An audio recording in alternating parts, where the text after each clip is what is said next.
মাননীয় শিক্ষামন্ত্রী, গণপ্রজাতন্ত্রী বাংলাদেশ সরকার, আসসালামু আলাইকুম ওয়া রাহমাতুল্লাহ।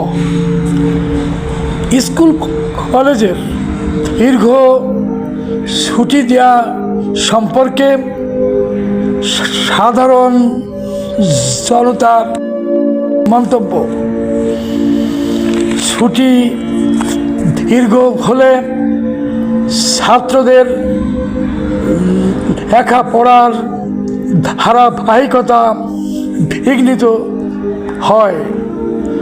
জনগণ আশা করেন শিক্ষা ব্যবস্থার উন্নত মান সংরক্ষণের তাগিদে বিশেষ ছুটিগুলো স্বল্প দৈর্ঘ্য হওয়া উচিত। তাছাড়া রমজান মাসে পুরোপুরি স্কুল কলেজ বন্ধ ঘোষণা না করে ডে ক্লাসের বদলে মর্নিং শিফট চালু করা যেতে পারে।